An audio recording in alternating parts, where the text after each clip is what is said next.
ገብቶኛል ሁሉም ነገር የአብይ ሴራ ነው። ኢሳያስ ድንገተኛ ተቋሙ የፈነዳባቸው ኢሳያስ ኢትዮጵያን የጦስ ዶሮ ለማድረግ ጦራቸውን ወደ ድንበር ማንቀሳቀሳቸው ተነግሯል። መከላከያ ወደ ካምፕ ሊጠራ መሆኑ ተሰማ። ለትልቅ ጉዳይ እየተዘጋጀን ያለው መከላከያ ከአማራና ኦሮሚያ ክልል ወጥቶ ወደ ማዕከላዊ እንዲገባ ሊደረግ መሆኑ የመከላከያ ምንጮች ገለጹ። ከውጭ ሲጠብቁ እግራቸው ስር ያልጠበቁት እሳት የፈነዳባቸው ኢሳያስ አፈወርቂ ክፉኛ ተደናግጠዋል። እንደ ሁሌው የህዝባቸውን ጥያቄ ከመመለስ ይልቅ የጦስ ዶሮ ፍለጋ የገቡት ወዲ አፎም ገብቶኛል ሁሉም ነገር የአብይ ሴራ ነው ሲሉ ለተነሳባቸው ከባድና ያልተጠበቀ ህዝባዊ አመፅና ተቃውሞ አዲስ አበባ ላይ እጃቸውን ስለመቀሰራቸው እየተነገረ ነው። በማስታወቂያ ሚኒስትራቸው በኩል ኢትዮጵያ ልታፈርሰኝ ነው የሚል ኡኡታ ያስነገሩ ድንገተኛ ተቃውሞ የፈነዳባቸው ኢሳያስ ተቃውሞን ለማብረድ ጦርነትን መሳሪያ ሊያደርጉ ጦራቸውን ወደ ድንበር ማንቀሳቀሳቸው ተነግሯል። በሌላ በኩል ደግሞ መከላከያ ሰራዊት ከአማራና ኦሮሚያ ክልል ወጥቶ ወደ ካምፕ ሊገባ መሆኑ ተሰማም። ለትልቅ ጉዳይ እየተዘጋጀን ያለው መከላከያ ከአማራና ኦሮሚያ ክልል ወጥቶ ወደ ማዕከል እንዲገባ ሊደረግ መሆኑን የመከላከያ ምንጮች ያወጡት መረጃ ጠቁሟል። እነዚህን ጨምሮ ከባህር በር ጋር ተያይዞ ከባድ ስጋት የተደቀነባት ኬንያ ወደብ ለመስጠት ዝግጁ ነኝ ስለማለቱ የተሰማው መረጃ አክለን በዝርዝር ልናስደምጣችሁ ወደናል። ሰላም ውድ የሉ ዴይሊ ቤተሰቦች እንደምን አላችሁ? ቻናሉን ሰብስክራይብ፣ ላይክ፣ ሼር ያደረጋችሁ እስከ መረጃዎቻችን ፍጻሜ አብራችሁን ቆዩ።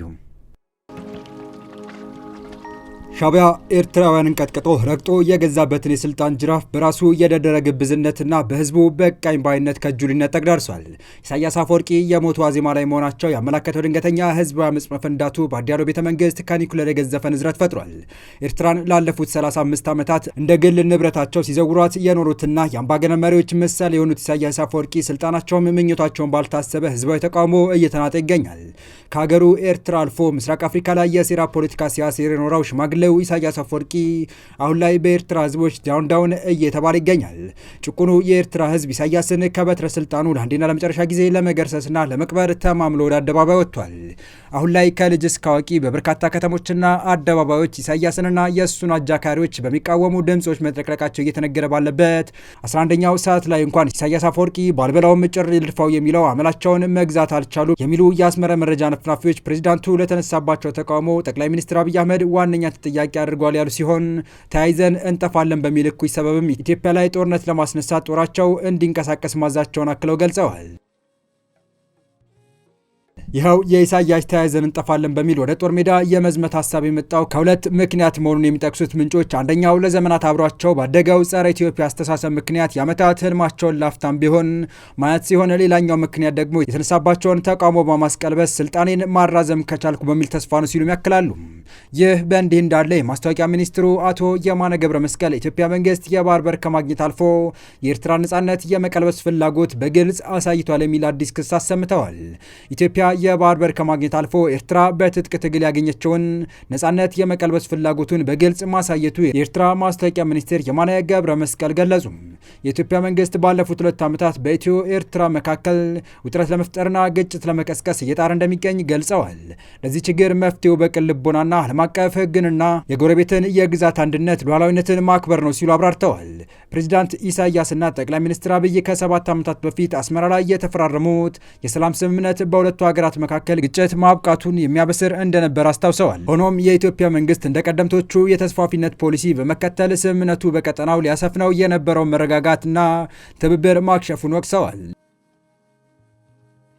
የኢትዮጵያ መንግስት በኤርትራ ላይ ጦር በመስበቅ ብሔራዊ ስሜትን ለማነሳሳት በመገናኛ ብዙሃን አማካኝነት የሚያደርገው ዘመቻ ተጠናክሮ መቀጠሉንም አንስተዋል። በቀጣይ መረጃ መንግስት መከላከያውን ወደ አንድ ማዕከል ሊሰበስብ መሆኑ ተገለጸ። ይህንን ለማከናወን ደግሞ ቀነ ገደብ መቀመጡም ተነግሯል። ከመከላከያ ምንጮች የተሰማ መረጃ እንዳመለከተው ከሆነ የሰራዊቱ የውጊያ ቀጠናዎች ለቆ ወደ ካምፕ የመግባት ጉዳይ ከሳምንታት በፊት የታቀደ እንደነበረ ታውቋል።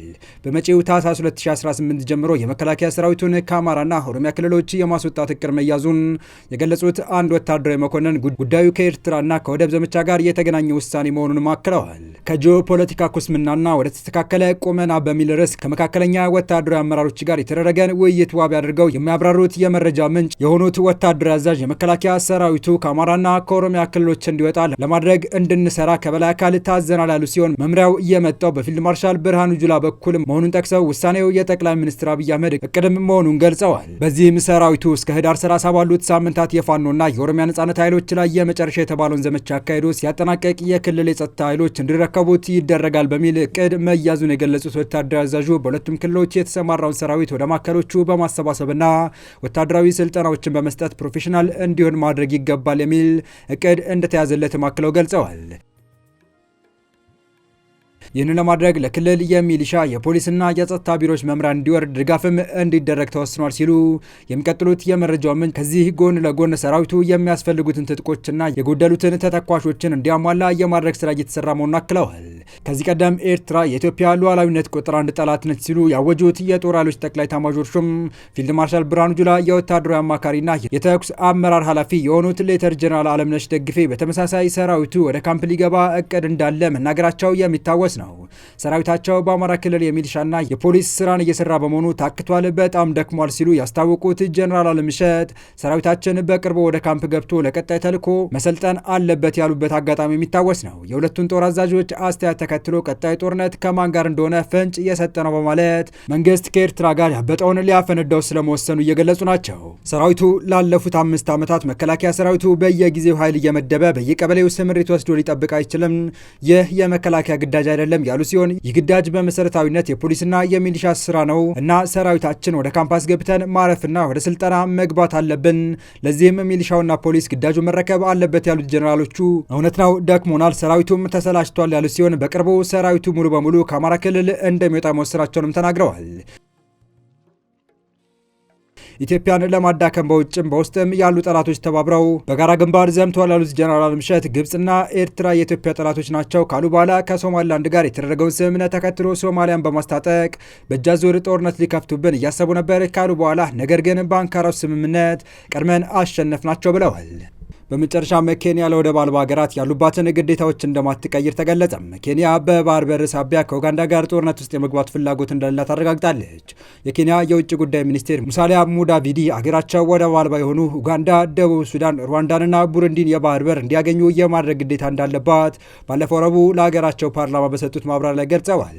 የአፍሪካ ህብረት ቻርተርን ጨምሮ ወደብ አልባ ሀገራትን የሚመለከት ዓለም አቀፍ ቀጠናዊ ህግጋትና ግዴታዎች አሉ ያሉት ሙዳቪዲ ኬንያ ለወደብ አልባ ሀገራት ያሉባትን ግዴታዎች እንደማትቀየር ማረጋገጫ ሰጥተዋል።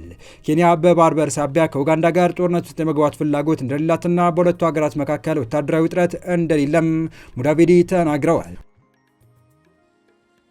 ሙዳቪዲ ይህንን ያሉት አንድ የፓርላማ አባል ኡጋንዳ በደቡብ ሱዳን፣ በሩዋንዳ፣ በዲሞክራሲ ኮንጎ፣ ሶማሊያና ቡሩንዲ ነበራት ካሉት የወታደራዊ ጀብደኝነት ታሪክ አንጻር የህንድ ውቅያኖስን በኃይል ለመቆጣጠር እንደምትፈልግ በቅርቡ ስለገለጠችው አቋሟ ኬንያ ምን እርምጃዎችን እየወሰደች ነው በማለት ለተጠየቁት ጥያቄ በሰጡት ምላሽ መሆኑም ታውቋል። የተወደዳችሁ የቻናላችን ቤተሰቦች ለአሁኑ ለእናንተ ይመጥናሉ ብታደምጧቸው ታተርፉባችኋላችሁ ብለን የመረጥንላችሁ ዕለታዊ መረጃዎቻችን እስካሁን ያደምጣችኋቸው ነበሩ።